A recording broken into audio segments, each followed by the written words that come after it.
I'm Dana K. White. I'm the author of Decluttering at the Speed of Life. And I'm basically going to talk about speed of life decluttering and a decluttering project that I did recently, because I'm all about the take it there now. I'm all about the one item at a time.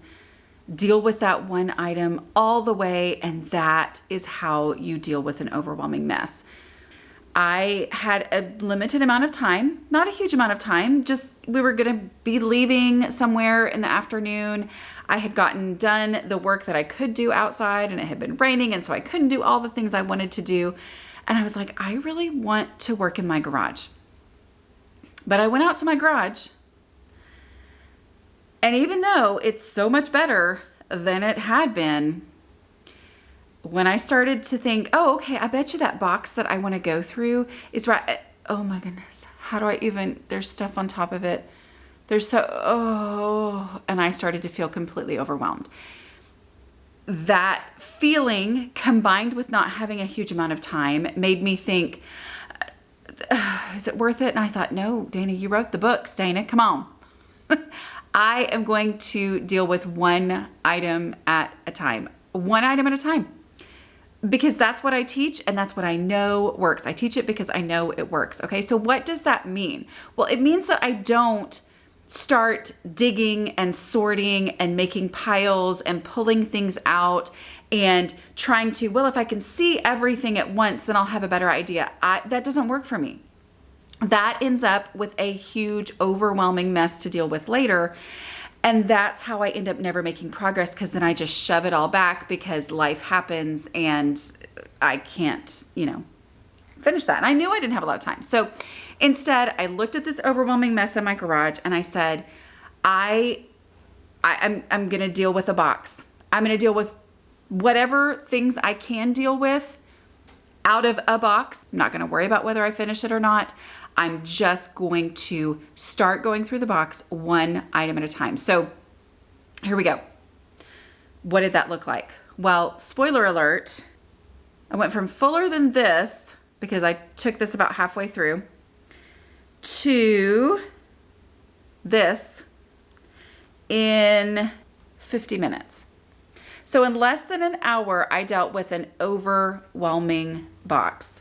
Completely and totally, with nothing in that box waiting for me to deal with it later. Everything had been completely dealt with. All right. So what did that look like? Well, so I started with trash. Trash is the thing that lets me make immediate progress. I actually had a trash bag right by me. Didn't even have to go in the house to get one. And I just started throwing away trash. I found a couple of things, like these pink doolollies that I guess there's some sort of stencil. I have no idea why. Oh, now I just realized why I had those. It's fine. Whatever. I would never have gone looking for them. I threw those away. I threw several other things away. And then I was starting to understand what was really in this box. And I had a donatable donate box right by me that already had some stuff in it. And I just started going through item by item. So here's some of the items that I went through. Well, I came up with these Expo markers. It's a full package, even though the package had been opened. I decided to donate these. Why? I wouldn't go looking for them.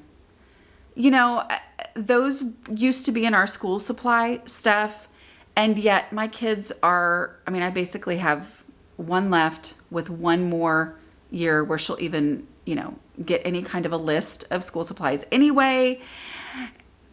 And in high school, it's barely a list, and they really don't expect seniors to bring anything next year, right?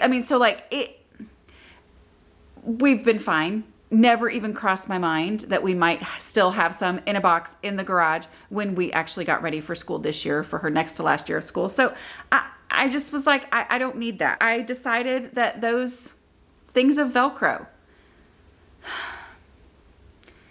that's cool to have. I have used it on things. Y'all, I don't need it. I do not need that. And so I just stuck it in the donate box, because here's the thing. The beauty of one item at a time, especially because we have been in this house now for over a year, and these are things that were still out in the garage, but I had to deal with it, right? The beauty of one item at a time and dealing with that makes me realize Velcro's cool. it's not cool enough for me to walk to the other side of the house. That alone, that knowing that if I am going to do item by item, I have to take it there now, means not worth it. Y'all, it's great to identify things that are not worth it. It is lovely and wonderful to get more stuff out of my house. And so if that's the way that it makes it super easy for me to just stick it in the donate box, yay for that, right? But it's because I didn't want to carry it there now. If I was just like, oh, is Velcro cool or not? Well, sure, it's cool. If I was just setting it at a pile to deal with later, then I would have kept it. I would have still had, more stuff in my house than I want to have. I'm always ready to get rid of more because it makes my house easier to manage. But I also would have had a pile of stuff that I had to deal with later, and I wouldn't have been able to step away at any moment. Knowing I had limited time, limited energy, I was irritated over any of this, meant that doing things in a way where I knew for a fact I could guilt-free stop whenever I felt like stopping, that is huge motivation for me to do the no mess method, my 5-step no mess method, where I deal with one item at a time and make progress and only progress. Okay. I came across in this same box, there were photos. Well, where would I look first for photos? I know exactly. So those were actually easy. I didn't even have to ask myself that question. Photos have an established place in the house. So I took those along with the yoga block, which actually goes in the exact same room. So those things, it's not that you have to take one item at a time. You don't have to do anything. But for me to follow my process, it's not that I have to take a single item and make a trip. It's that, okay, I know where this item goes. It's easy. Photos have an established place. And is there anything else in this box that would go to that same place? Well, that immediately helped me see, oh yeah, the yoga block. That goes on that shelf in the same room where the photos are stored. I came across what are they called? Clipboard. I had just been thinking, I wish I had a clipboard for my Bible study. And because of I am going to deal with one item at a time all the way, like completely, I'm going to take it there now, then I've actually been enjoying this clipboard. Do you know what would have happened to me in the past if I would have said, oh, a clipboard, yay, that's great, and set it aside? It would still be in the garage right now, several days later as I'm making this video. But instead, I'm using it. I went ahead, took it there right now, took advantage of this item. Now it's not clutter anymore, right? And if I use it for a while and decide, actually, I don't like it, then I'll know for sure it's ready to just be donated. I won't show you what it was, but some old certificates from my daughter, I guess when she was probably in 6th grade, some end of the year achievement certificates. I took a picture, sent her a text and said, hey, do you want these? Her immediate answer, no. I didn't have to set them aside and decide, oh, am I going to keep these or not? Should I, whatever? The take it there now leads itself to, okay, I'm going to go ahead and make a decision and act on that decision right now. Instead of saying, I need to ask her about these, I'm going to ask her right now so that I can deal with it now. So all of that, deal with one item at a time. Yeah, it's not that I didn't move on as I was waiting for her response, but I did find school supplies that I was excited. Pencils, especially the pre-sharpened kinds. I don't even know where I got those, but I'm excited to have them. Pre-sharpened pencils and note cards. My husband's always looking for note cards for different things that he does. I knew exactly where they go. Those are school supplies. I have a place for school supplies. So I took those there right now. Along with that, because I'm always looking for what else would go in the same place, I was like, oh, my craft stuff is in that same room. Well, I'll take these paintbrushes to that same place. So I walked through the house, went to put them in those spots and went to put the paintbrushes away and realized, okay, these are really not great paintbrushes. I am pretty sure I have had these for years and years and years, since buying them for 5 cents at a garage sale or who knows what. These, I don't know a lot about painting, but I'm pretty sure these are not great. So I took them right back to the donate box. And then later I ran across some more paintbrushes, and this time I was like, oh, these are good paintbrushes. I know exactly where these go, obviously, because I'd already, was going to take something there now, and decided I'm going to keep those. I came across the limited number of paints that I had kept from when I packed up from our old house, and just different things. Well, I know exactly where those things go, right? Like I have an established craft area. It's not a huge, it's one cabinet, but that is where I'm going to take those things right now, because where would I look for these first? Even though I don't have necessarily an established place for paints in this house, where would I look for this first? In the same place where I have craft stuff. Okay, I'm going to take it there right now. And by doing that, it forces me to be realistic. Do I actually have the space for this, or do I only have it in my mind? But I take it there right now, it's done. I also got to keep something.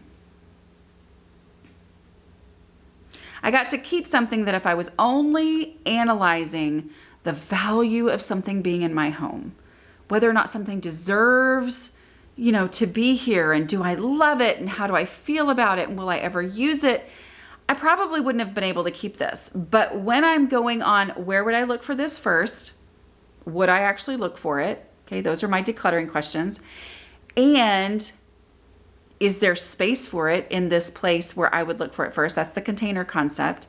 As I do that, as I take things there now and I say, yes, I really do have space to keep this, I think it's Cruel or something. Was supposed to be for a stocking. And I had so much fun working on this the first Christmas that we were married.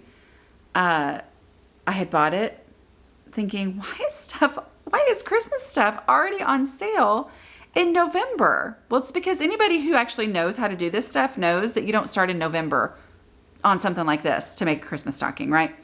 I had so much fun with that. I would love to finish it at some point. I may or may not, but I've got room for it in the place where I would look for it first. And I would go looking for this item if I ever needed a half-done Christmas stocking project. But I have a place for it, so I get to keep it, okay? So I don't have to have any of those angsty inner dialogues. Instead, I just ask myself the questions. Where would I look for this first? And then I take it there now, and I embrace the reality of the space. Oh, there's no room for it? Am I willing to get rid of something else in order to keep this? Or would I rather just, let this go? But it let me keep it because there was room for it. I came across a photo in a frame, actually 2 photos in a frame. These are not photos that I necessarily want to have up and displayed, especially on something that has to sit on a surface as opposed to up on the wall. I just took the photos out of the frame, put the photos immediately into the place where I look for photos, which is easy, already established, right? And then the frame went into the donate box. And that was my decluttering project. Little by little, going through things, a lot of stuff went in the donate box. A lot of stuff. Any wide ruled notebook paper, donate box. We don't have anybody in this house that needs wide ruled anymore. We're all college ruled people, right? So the stuff that I wanted, the stuff that we, would actually go looking for, I took it there immediately to the school supply cabinet. But anything else, I just stuck it in the donate box. And then every time I stuck something in the donate box and didn't have to take something there now, it made me that much more encouraged to put notebooks and, dividers and all that kind of stuff, paper, page protectors, all those types of things. I just stuck a lot of it straight into the donate box because the donate box was right there, which made the donate box look super attractive as a place to put these things.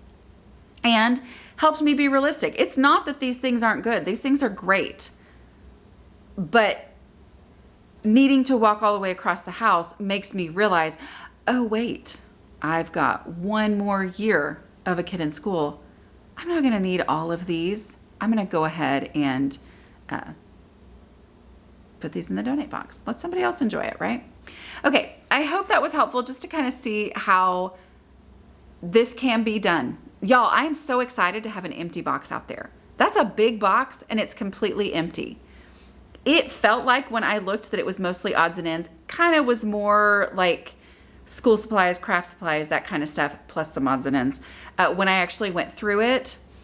But it feels so good to have that box emptied. I mean, that box is done. I am down to so few little boxes of things that need to be dealt with.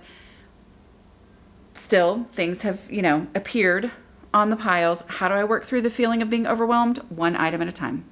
One item at a time. That adds up to completely finishing spaces. It's Crazy how it works, right? Okay. All right. I will talk to y'all later. Bye.